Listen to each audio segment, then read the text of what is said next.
He began his career with the Calgary Catholic School Division, worked internationally, was a small-town principal and the superintendent of business in Alberta. He even sailed around the world on a tall ship. That's just a small snapshot of Nigel McCarthy's resume, the Lloydminster Catholic School Division's new Director of Education.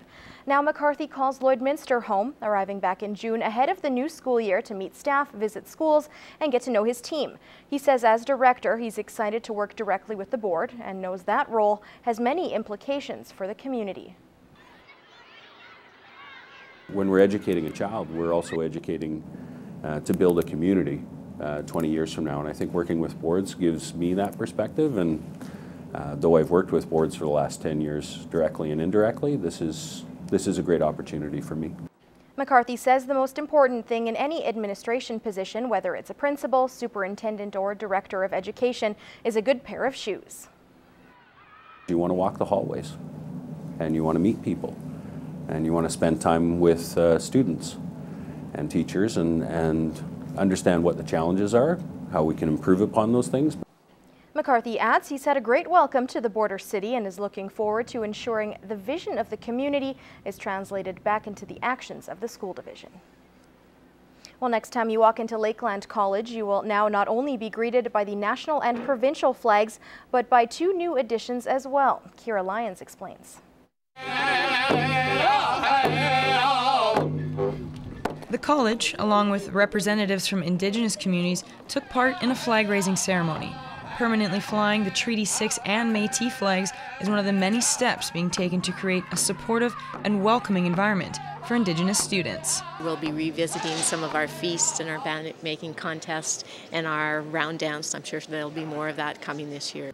Along with providing a welcoming environment for Indigenous students, the symbolic flag raising meant much more to many in attendance. It means that there's awareness starting to take place. And once awareness takes place, there will be understanding.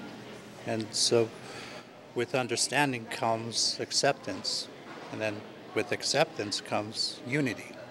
And that's what we are striving for here. There's already organizations following in suit. Holy Rosary will be raising a Treaty 6 flag along with the Lloydminster Public School Division 2, I believe. So we are kind of setting an example for other organizations to do the same. The flag raising is not the only event to be held here at Lakeland College. Over the next 3 months, 4 different speakers are coming in and many more events over the course of the year in hopes of taking positive steps towards reconciliation. Kira Lyons, Newcap News. You may have noticed some renovations on your last visit to Bud Miller Park. The changes, which started 3 weeks ago, are designed to upgrade some of the existing footpaths in the park. We've had some condition assessments, maintenance issues with the bricks, and of course the asphalt out there was failing to some degree.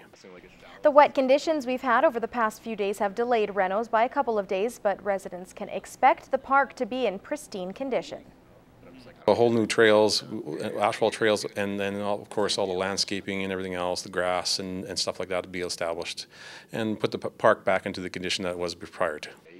The paving of the footpaths is expected to be completed by next week, weather permitting.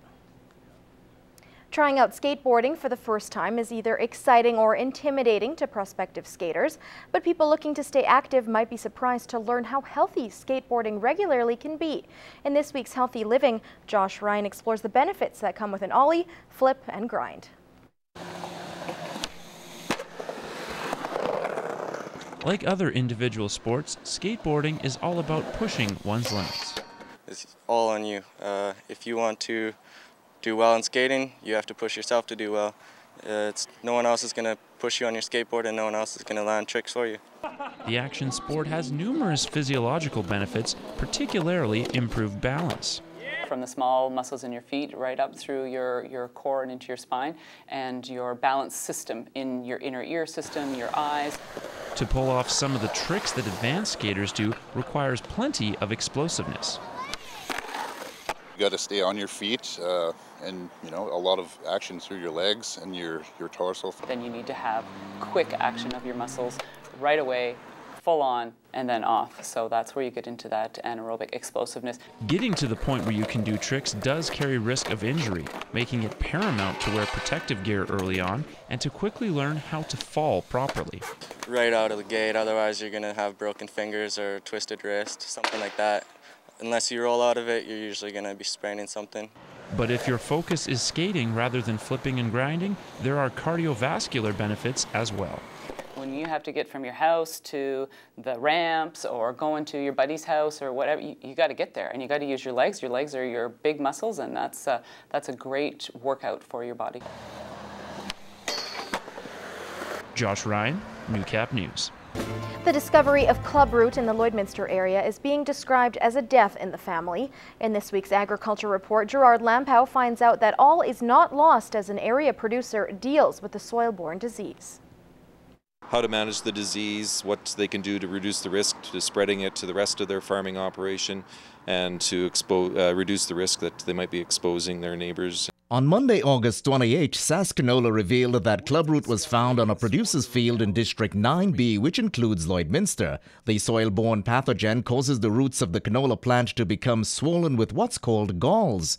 What we try to do is encourage the grower that if it is just an isolated patch, to try taking that patch out of production, so seeding it to grasses or forages, or and to try to reduce the amount of traffic that goes over top of that patch. Yerke, who farms in the Britannia area, advises limiting traffic and sanitizing equipment and boots which could pick up the spores and move them to another field. Producers should always presume that clubroot is present. So when they're seeding, seed that field last. When they're spraying, spray that field last. When they're harvesting, harvest that one last. Because after they're done with that field, then they can go and sanitize the equipment. And that way they're only washing each piece of equipment once per season. So all is not lost, but the best recommendation is using clubroot resistant varieties. Because how do you know that you don't have clubroot on your land already? As if you are a producer, you should be planning that it is likely on your farm, and therefore start dealing with the disease now, even before you see it.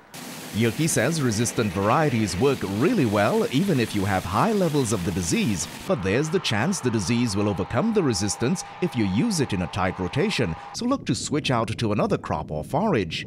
Research is still ongoing into beating clubroot, but for now there's no magic cure. This does not deal with the toll on a producer who is seeing the crop that pays the bills evaporate. It is difficult emotionally to handle right at first, and so recognizing that, we are still encouraging growers that if they do find it, to come forward, because when you have the right information in your hands, you can make the best decisions to controlling the disease. Gerard Lampow, Newcap News.